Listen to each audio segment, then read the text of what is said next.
Hakikat kebaikan itu sesungguhnya adalah kebaikan yang dinilai baik oleh Islam, kebaikan yang dinilai baik oleh Nabi Sallallahu Alaihi Wasallam. Maka sesuatu yang dianggap baik atau bahkan terbaik menurut Allah dan Rasulnya, itulah sebenarnya kebaikan yang nyata dan kebaikan yang sebenarnya. Dalam sebuah hadis, Nabi Sallallahu Alaihi Wasallam bersabda, hadis yang diriwayatkan oleh Imam Ahmad dalam musnadnya, Imam Tabrani dan Imam Daruqutni, disebutkan juga oleh Imam Suyuti dalam Jami' As-Shaghir. Sallallahu Alaihi Wasallam bersabda, khairun nasi anfa'uhum lin-nasi. Sebaik-baik manusia adalah yang paling bermanfaat di antara mereka bagi manusia yang lain.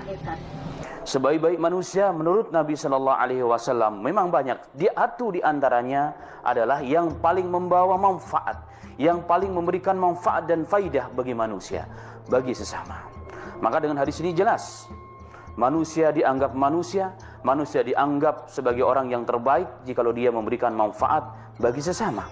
Semakin banyak manfaat yang diberikan, maka semakin banyak pula kebaikan di sisi Allah Subhanahu wa Ta'ala.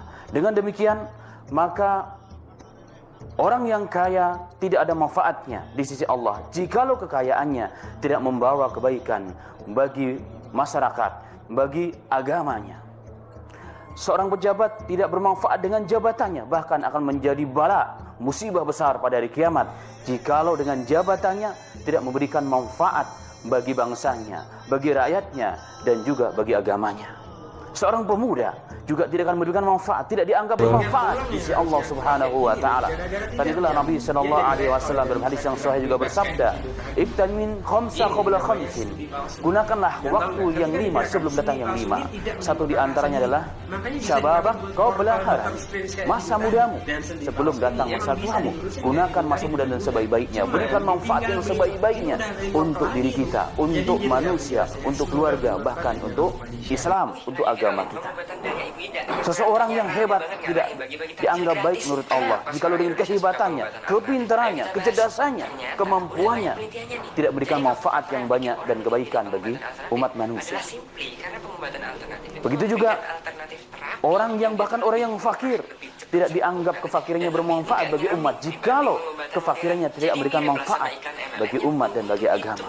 Lalu pertanyaannya, bagaimana orang yang miskin itu memberikan manfaat? Nabi Sallallahu Alaihi Wasallam pernah bersabda bahwa nusirtu bidhafaikum atau nusirtum bidhafaikum, sesungguhnya kita atau kalian wahai manusia ditolong oleh Allah dari bersama atau beserta atau dengan sebab doa-doa orang-orang miskin di antara kalian, orang-orang yang lemah di antara kita. Jikalau mereka berdoa kepada Allah, mungkin harta tidak punya, jabatan apalagi, tetapi kemiskinannya, ketidakpunyaannya, dunia ataupun jabatan, menjadi orang yang dekat dengan Allah Subhanahu wa Ta'ala. Maka gunakan doa-doanya untuk berikan manfaat bagi umat manusia, bagi Islam, bagi agama.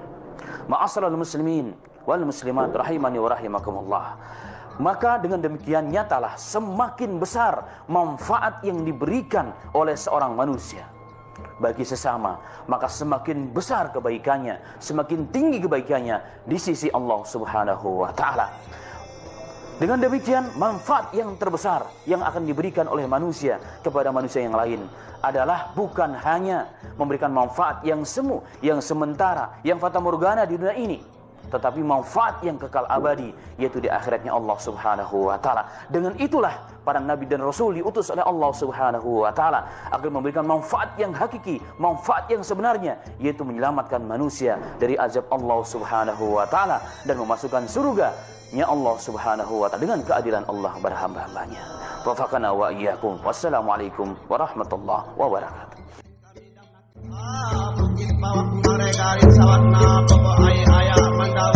Ya, banyak penipuan.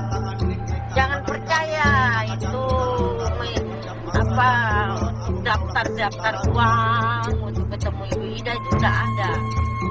Itu hanya penipuan aja, itu jangan mau. Nah, sebab ketemu Ibu Ida langsung ketemu, tidak pakai uang. Nah, tidak ada pakai pendaftaran, ketemu Ida itu gratis saja. Pengobatannya juga gratis. Ya jangan mau ditipu lah. Ya bilang ketemu ketemu Ibu Ida harus bayar pendaftaran segala macam, jangan mau. Nah, itu nanti kena tipu pula itu.